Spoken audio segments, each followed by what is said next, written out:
Muammar Gaddafi fue uno de los líderes más polémicos y contradictorios del siglo XX y comienzos del XXI.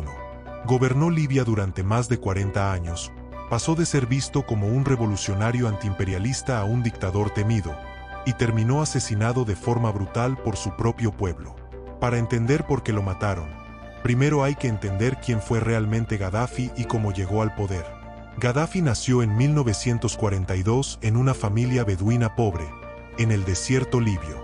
Creció sin lujos, en tiendas de campaña, y desde joven desarrolló un fuerte rechazo hacia las monarquías y la influencia extranjera. Admiraba profundamente a Gamal Abdel Nasser, el líder egipcio que había desafiado a Occidente. Esa admiración marcó su visión política: nacionalismo árabe, rechazo al colonialismo y control absoluto de los recursos del país. En 1969, con solo 27 años, lideró un golpe de estado militar y derrocó al rey Idris y sin disparar casi un solo tiro. Libia pasó de ser una monarquía aliada de Occidente a una república revolucionaria. Gaddafi prometió justicia social, independencia real y que la riqueza del petróleo beneficiaría al pueblo. Al principio, muchos libios lo vieron como un salvador. Una de sus primeras decisiones fue nacionalizar el petróleo. Las empresas extranjeras perdieron el control, y Libia comenzó a manejar sus propios recursos. Gracias a eso, el país experimentó un crecimiento enorme. Se construyeron carreteras, hospitales, universidades, y la educación y la salud pasaron a ser prácticamente gratuitas. Libia llegó a tener uno de los niveles de vida más altos de África. Pero mientras el país prosperaba económicamente, Gaddafi concentraba cada vez más poder. Disolvió el sistema político tradicional y creó su propio modelo, basado en su famoso Libro Verde. Según él, no hacía falta un parlamento ni partidos políticos porque el pueblo gobernaba directamente. En la práctica, cualquier oposición era considerada traición. Con el paso de los años, el régimen se volvió más represivo. No existía la libertad de prensa, los críticos desaparecían, y muchos opositores fueron encarcelados, exiliados o ejecutados. Libia no era una democracia, era un estado controlado por un solo hombre.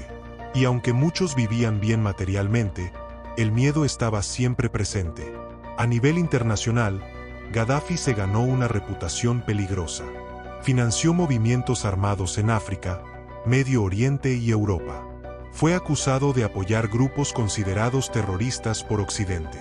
El caso más grave fue el atentado de Lockerbie en 1988, donde un avión explotó en el aire y murieron 270 personas. Libia fue señalada como responsable. Como consecuencia, el país sufrió duras sanciones internacionales durante años. La economía se estancó, el aislamiento creció y el nivel de vida empezó a caer. Aunque Gaddafi seguía en el poder, el apoyo popular ya no era el mismo. La imagen del líder revolucionario se iba transformando en la de un dictador aislado. A partir de los años 2000, Gaddafi intentó cambiar su imagen.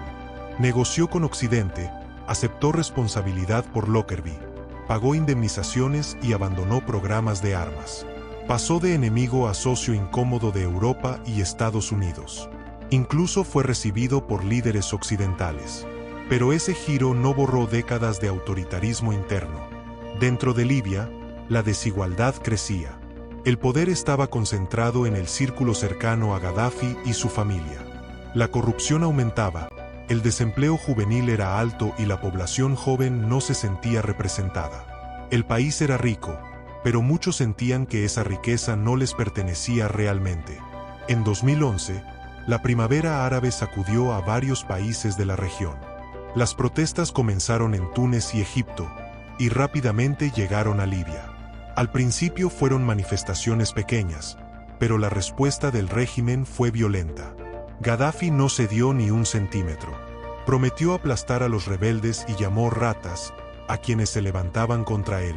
Ese discurso terminó de romper cualquier posibilidad de reconciliación. Parte del pueblo tomó las armas, el país se dividió y comenzó una guerra civil. Lo que empezó como una protesta se convirtió en un conflicto armado a gran escala. Y ahí, el destino de Gaddafi empezó a sellarse definitivamente. La guerra civil libia ya estaba en marcha y el país quedó dividido en dos bandos claros.